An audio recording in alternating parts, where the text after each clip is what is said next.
Hello everybody that needs to come to Brazil, and welcome back to another video. Today we are going to be answering the question, how would I judge Drag Race blah, blah, blah, blah, blah.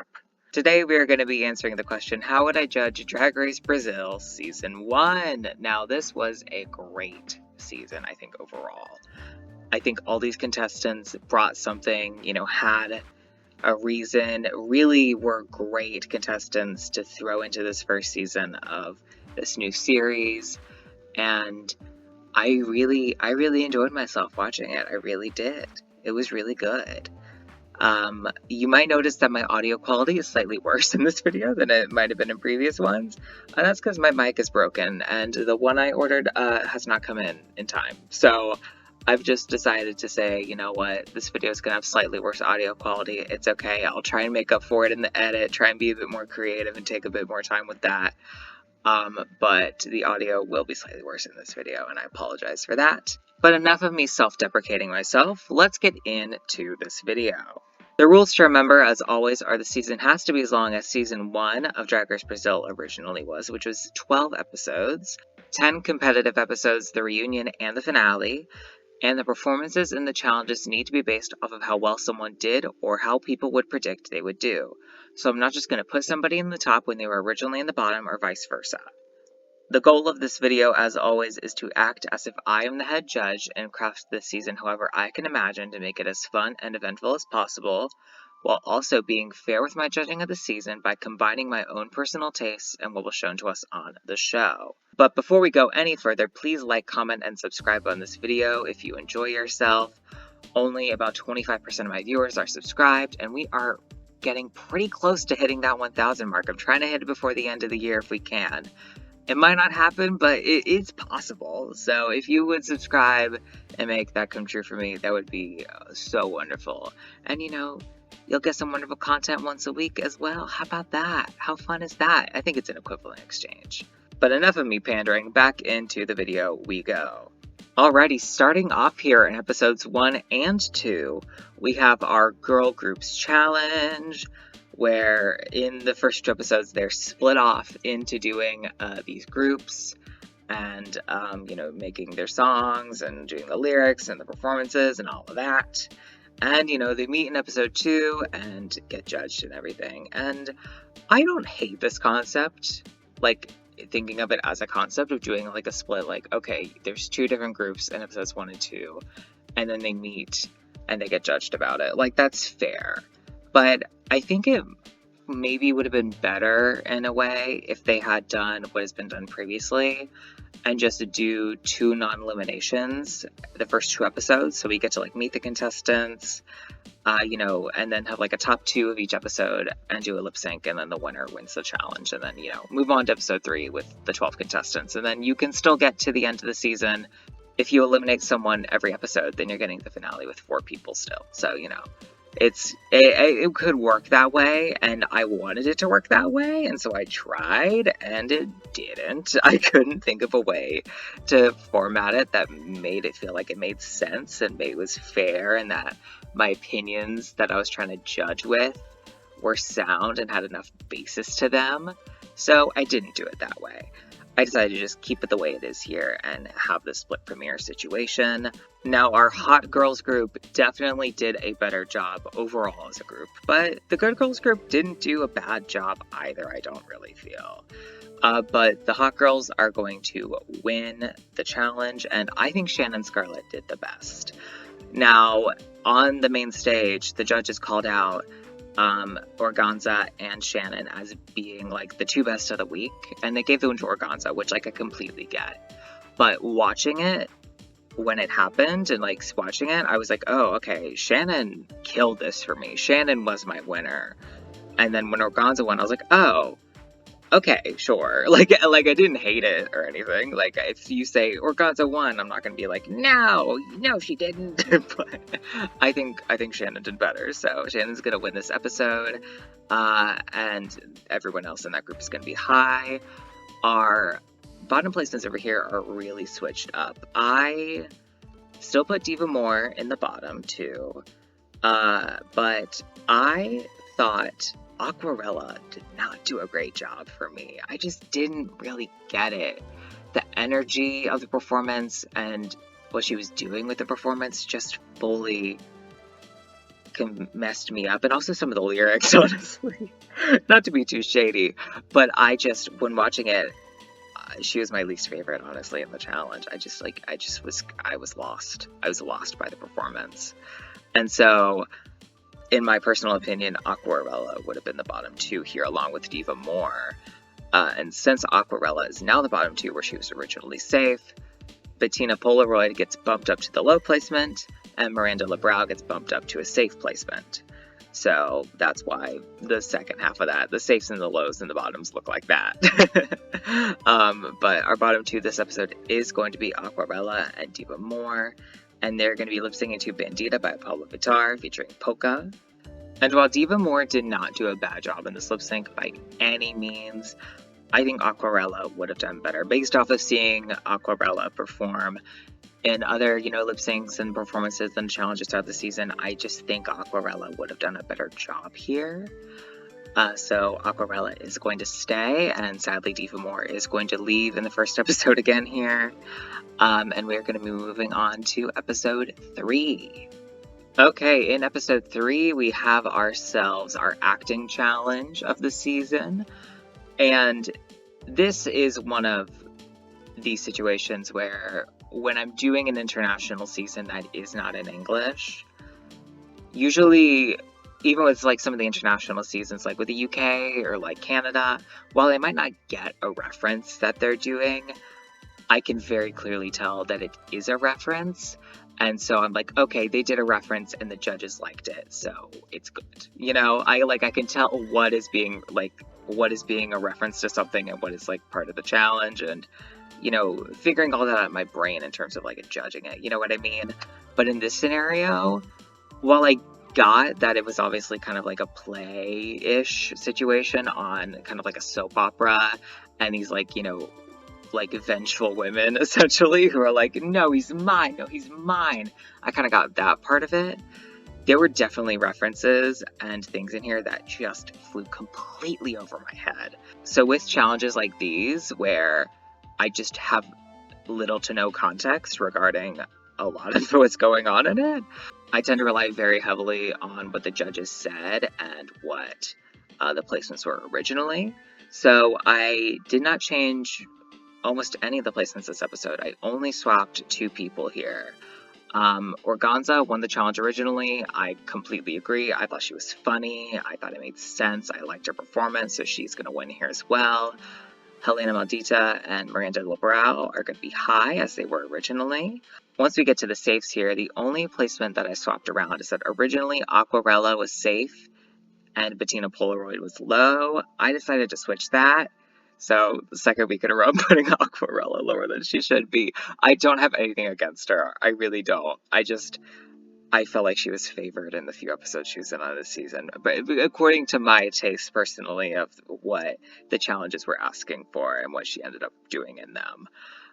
But I thought Bettina did a pretty good job with the time that she had. I don't think she did like stellar, but I think I got what she was trying to serve, and I felt like she performed her lines well, whereas Aquarella sadly had less lines in the whole situation, probably one of the fewest amounts of lines, and every time she was doing them, I wasn't like particularly wowed, and to me, she didn't really have that like standout moment of being like, okay, she did the thing, I get it.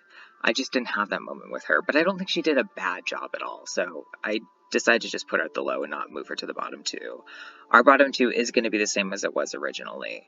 Dallas DeVille and Tristan Soledad are going to be the bottom 2 contestants of the week, and they are going to be lip syncing to Cacharinas by Luisa Sonza. And Tristan does not lip sync the words to the song, so Dallas DeVille is going to win, and Tristan is going to leave in this episode. And I love a bearded queen, I always do.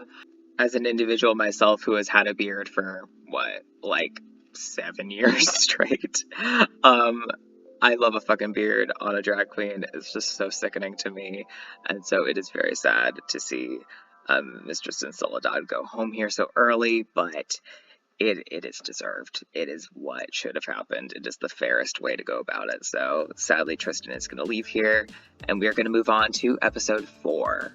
Okay, in episode 4, we have the Mermaid Design Challenge, and I thought this was a very interesting and fun challenge. I like that they did a challenge like this where it was less about the unconventional materials being used in a design challenge, and it was more about, here's the concept of the look we want you to create specifically for this design challenge, being mermaids.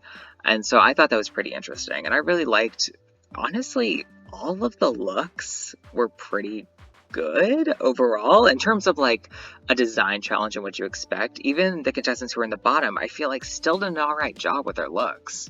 So I thought this was a pretty damn successful design challenge, if I do say so myself. And that is why 2 people won this challenge originally, those being Helena and Naza. I think they both did a great job, and they both won originally, and they're both going to win here. I think looking at all of the challenges in this season, this is the one where it makes the most sense to give out a double win if you'd like to do that. And so I decided to keep it because I thought it made sense. So they're going to win here, and Ruby Ocean is going to be high as she was originally. All of our safe placements are staying the same. Bettina Polaroid, Miranda Lebrau, Organza, and Shannon Scarlett are all safe. Our bottoms, I did decide to switch up a little bit, even though Melusine couldn't walk in it 100% properly. That is kind of like the deal with that kind of gown. There are gowns that touch the floor in the kind of way you kind of gotta like shuffle with it. And yeah, she kind of had a little bit of more difficulty than like the shuffling walking in it. But I think just in terms of pure construction and concept for the look, it was better to me than Dallas DeVille's.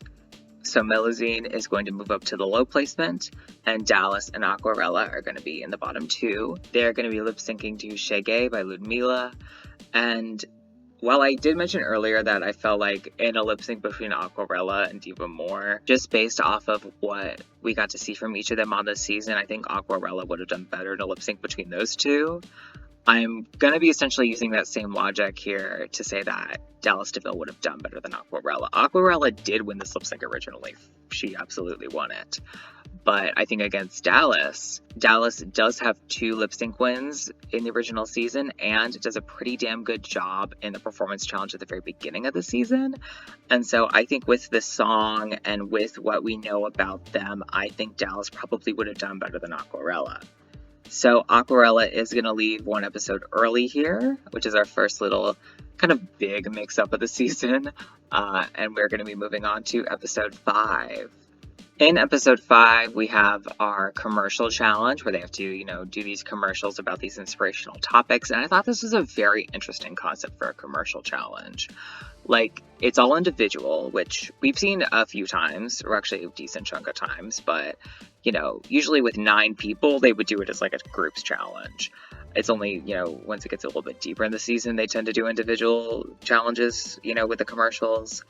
But the fact that this was individual and they were all doing separate things of, kind of like campaign, like inspirational kind of spots was very interesting. I really like the concept. Ultimately, the placements don't actually change too much. The top and the safe placements all stay the same. Shannon Scarlett is going to win this challenge. I loved her commercial. I think she did a great job with it. And Miranda Lebrau and Organza are going to be high. Bettina Polaroid, Helena Maldita, and Naza are all going to be safe. I did decide to switch up the bottoms, though. Obviously, Melusine Sparkle was not here originally, but I just don't think Melusine would have done a good job. I don't see it for her. I think sometimes she had trouble phrasing her words exactly in the way that she wanted to in certain situations during the season. I just imagine in this scenario, Melusine being a bit in her head about the whole situation, as well as being in the bottom the week before with this, challenge, the design challenge that she thought she was going to really do great at. I just don't see Melusine being anywhere but in the bottom 3 in this challenge. I just don't. And I ended up deciding to put her in the bottom 2 here along with Ruby Ocean. Now, originally in this challenge, Dallas DeVille was in the bottom and Ruby Ocean was low. but I think Dallas did a better job than Ruby. This episode I ended up watching after I already knew the placements for this episode and what ended up happening. And so once I watched the episode and then thought about the placements, I was like, wait, I thought Dallas did a better job than Ruby. I really think she did a better job. I wasn't that pressed by Dallas's performance in this episode. So I decided to put Dallas up in the low placement instead of the bottom two and do a little switcheroo there. But Ruby Ocean and Melusine Sparkle are going to be in the bottom two here. They're going to be lip syncing to Vermelho by Gloria Groove, who I fucking adore. I love Gloria Groove so much. I am pretty damn confident that Akeda by Gloria Groove is going to be in my top 5 of my Spotify rap this year. I'm not even kidding. I fucking love that song. I love her. Just so glamorous, so fucking talented. Chef's kiss. I love her. But I think Ruby Ocean would do a better job than Melusine based off of the lip syncs and the performances that we've seen from them throughout the season. It just makes the most sense to me in my head. So sadly, Melusine is going to leave here in the episode after she originally would have been eliminated in, and we're going to move on to episode 6. Alrighty, here in episode 6 we have ourselves the Snatch Game, and I think I'm really just... A lot of the top placements this season I agree with. It's a lot of the bottoms that I just keep changing, and this episode is no different. Helena Maldita, I thought was super funny. I thought did a great job. Is gonna get the win here. And Dallas DeVille, Miranda Lebrau, I also thought did amazing. They're gonna be high. Now, originally the safe placements were Organza and Bettina Polaroid, but I thought Shannon Scarlett did better than Bettina. I thought Bettina had pretty good characterization of her character. It seemed like she stuck to the character, knew what she was doing, had a vision with it, whereas Shannon Scarlett's character felt slightly more vague and a bit more, you know, kind of just like making jokes on a whim of like doing the jokes in the situation. But in terms of like the pure funniness of it, I thought Shannon did a better job. I preferred watching Shannon as like a Snatch Game character of like telling the jokes and, you know, throwing back the energy with, you know, with Grad Queen, you know, and, you know, the panelists than I preferred Bettina's. So I decided to move Shannon Scarlett up to the safe and move Bettina down to low. I don't think Bettina did a bad job by any means, so she's not going to enter the bottom two. There's no reason for her to do so. Naza and Ruby Ocean were the bottom two originally, and they are going to stay there in the bottom two. They're going to be lip-syncing to Shine It On by Vanessa Camargo, and originally Naza did win this lip-sync, and Naza has a better track record up to this point, so there is no reason in my brain for Naza to lose in this. So she's still going to win here, and Ruby Ocean is going to be eliminated. And we're going to be moving on to episode 7. Okay, in episode 7 we have... They call it a ball, but it's only 2 looks, so I don't know if I should call it a ball as well, or just like a runway challenge. But in this episode, they have to do a black and white look. So they brought looks for the runway category of white from home, and they have to make and present looks for the runway category for black on stage. And originally Miranda Lebrau won this challenge, and I don't get it. It doesn't make sense to me. I mean, looking at her looks, like, they're not terrible. Neither of them are bad. But in comparison to everybody above her, I just think they're worse. And so I was very confused, honestly, by this win for Miranda. I did not get it. And so I personally would have put Miranda in the low placement. I really only think she ended up doing better in this episode than Dallas and Shannon. So she's going to be there in the low placement for me here, which means that everybody else above her gets bumped up. So originally the high placements were Bettina and Organza. So who's going to win between Bettina and Organza? I think Bettina's going to win. Looking at Bettina's looks, I feel like she had more solid concepts, did a better job, made a good solid look, made a lot of sense. So she is going to be bumped up to the win placement. Bettina's going to get their win here. And originally Naza was safe and Helena Maldita were low. And I do agree with those placements. So Naza is going to get bumped up to the high, and Helena is going to be bumped up to the safe now that Miranda has been moved down. Organza is going to stay in the high placement. The bottom two of Shannon Scarlett and Dallas Davila are going to be lip-syncing to Decadence avec Elegance by Deborah Blando. They were the two that lip-synced to the song originally, and Shannon won it originally, and I completely agree with that. And she also has a better track record at this point, so I think it is most fair for Shannon to stay here, which means sadly we have to say goodbye to Dallas Davila. And we're going to be moving on to episode 8. Okay, in episode 8, we have ourselves a true ball on Drag Race.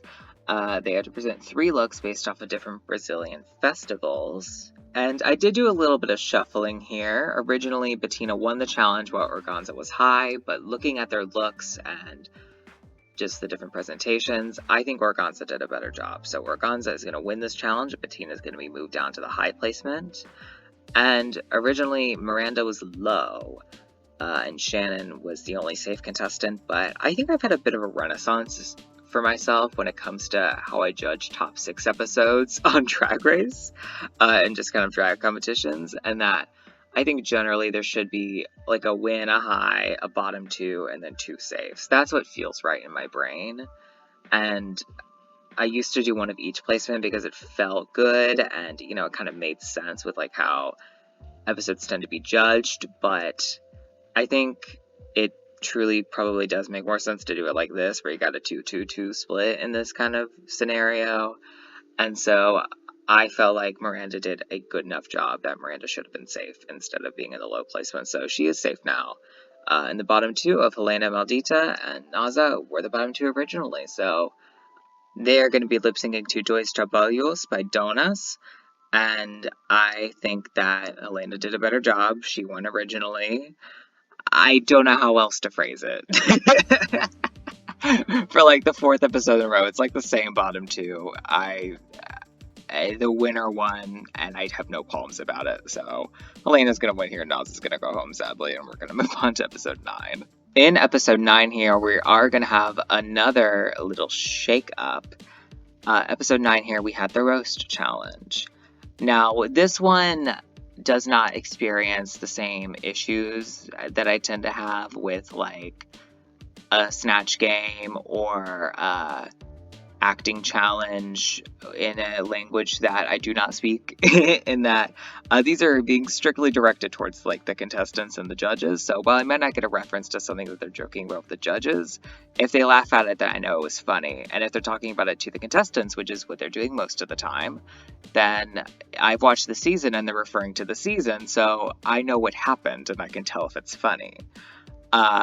Looking at this challenge, I thought Organza did so much better than they gave her credit for. I really thought she did a great job here. I really liked it. Like, I don't think anybody did a bad job here in this roast and like the runway and stuff, but I think looking at the whole package, Organza was my second favorite. I really liked her in this episode. So she's going to be there in the high placement. Bettina Polaroid won this episode originally. She's going to stay there. And Helena Maldita, who was originally technically placed low in this episode, is technically going to be in the same place, but I put her as safe instead. This is how I do Final Fives usually. Win high is safe and then the bottom 2. I don't think she deserved a low. I think safe is perfectly reasonable for how Helena performed this episode, so she is going to stay in that safe placement. Miranda Lebrau, originally placed high here. I did not get it. I really did not like her roast performance. I really did not like is way too strong of words, honestly. I just thought in comparison to all of the roasts here, she was a solid 4th place. And looking at the fact that there's only 5 people, that means she's going to be the bottom 2 of Shannon Scarlett. And Shannon Scarlett, I do think, was deservedly in the bottom here in this episode. So they are going to be lip syncing to Festa by Yvette Sangalo. And this was a double save originally between Organza and Shannon Scarlett. And they both did a great job in that lip sync. It makes complete sense why they were both saved. But looking here at a situation where we have Shannon versus Miranda, we originally do get this lip sync between these two in the next episode, in episode 10. And Miranda is saved, but the popular opinion of the viewers is that Shannon did better. And I think looking at the lip sync song and looking at most scenarios when it comes to lip syncs on Drag Race, 9 out of 10 times Shannon is winning against Miranda. So I think Shannon would win here. And also, looking at it, in this scenario, Shannon has 2 wins under her belt at this point. Miranda has none. So I think looking at all that combined, Shannon would win this lip sync here deservedly against Miranda Lebrau. So one of our finalists is getting cut here at the final 5. And we're going to be moving on to episode 10. Now, this is something I don't do very often here. In episode 10, we ended off the season with a top 4, and I decided not to do that. Usually, I am more the person who's inclined to add in a double save, where there wasn't necessarily a need for one. In this scenario, where there was a double save, I decided to cut one, because I thought it'd be more interesting if I did. So in this episode, we have ourselves the makeover challenge where they do carnival makeovers. And originally Organza won this challenge, but I was like, okay, I actually think she did a great job here. The only person who I think flubbed it in some way was Shannon. But looking at Helena's and Bettina's looks, I like them more than Organza's. And obviously, like, I know jack shit about Carnival in comparison to fucking any of them, so my opinion on whether something is a good Carnival makeover look is, frankly, non-existent. My opinion means nothing. But looking at all the looks, it was my 3rd favorite here. So I decided to move Organza down into the bottom 2. And originally there were 5 people in this episode, and Helena placed high, and Bettina placed safe. And I agree with that ordering. I do think Helena did better than Bettina. So they just get bumped up here, where Helena now is the winner of the challenge, and Bettina is still safe because it's a top 4 episode, and that's how I judge top 4 episodes. So now Organza and Shannon Scarlett are 2 kind of friends here. Instead of lip syncing in the 9th episode and having this double save moment and having that be kind of the kind of cap to their kind of like storyline here, we're instead having it in episode 10, where one of them is going to go home, and that's going to be Shannon Scarlett. They're going to be lip syncing to Ghetto by Isa, and I think both of them reasonably could win this lip sync. I think they both would do a great job with it. But looking at the track records throughout the season, Organza does have a better one. And I think looking at their performances throughout the season, I feel like 2% more confident in Organza truly winning the lip sync. And also, Organza did better in this challenge. So I think all signs for me point towards Organza staying here. Even if they did similar levels of good in the lip sync, it just feels like the more fair decision to make. And honestly, while I think this would be a more interesting end to their story, I think it would be more heartbreaking in a way because of the song and the way that they're going out, and one of them, making the finale, one of them essentially living or dying in the competition at this final moment. It makes it more sad, honestly, and I don't know if I like that, but if we're judging this the way I feel like it should be judged, this is what would happen, so that's the way it's gonna be, I guess. And I guess also in terms of interesting storyline things this season, we do get a decently similar situation, albeit less of a situation, with Bettina and Miranda, because originally they both make the finale, and they both have also this similar kind of friendship connection that we see early on in the season of like knowing each other prior. And for one of them to leave here right before the end instead of them both making the finale, I feel like is slightly more interesting as well, because you kind of have this situation almost where Organza is like winning for herself and Shannon, and Bettina is winning for herself and Miranda. And so it's slightly more interesting in that way to me. I feel like it would just be an interesting scenario. The next episode is the reunion. The Miss Congeniality is still probably Aquarella. Congratulations to her for that. But that's really it. So we are going to be moving on to the finale here, where Organza, when originally she did the best in the finale, and looking at the track records, while Helena does have one more win than Organza in the scenario, in terms of PPE scores, you'll see in just a moment, they're actually tied. So I think based off of the fact that they are tied going into this finale in terms of that situation, and Organza easily does the best in the finale and is kind of like the face of the season in a way to me. Kind of comes across as like the face of the season to me, and I still think she... Oh my god, who the fuck is messaging? Stop it. Kind of comes across as like the face... Oh my god! Kind of comes across as like the face of the season for me, and I think in this scenario with the different wins and the bottoms and all that would still come across as that way. I feel like it makes the most sense for Organza to be crowned the winner of this season. So congratulations to Miss Organza. Let us look at the track records. Here are the track records for the season. As you can see, Organza and Helena are tied in this finale, which is very fun. I love a little tie situation. And yeah, these are all the things. A win is worth 5 points, a high is 4, safe is 3, lowest 2, a bottom is 1, and an elimination is of course 0. So here are all the track records for the season. You can take a look at if you so wish. And that is going to be the end of this video. Thank you all so much for watching. Please like, comment, and subscribe if you wish. And leave your thoughts, feelings, and opinions down below. As always, I will leave my Twitter link down below if you want to go follow me on there. Again, thank you all so much for watching, and as always, take care. Bye-bye.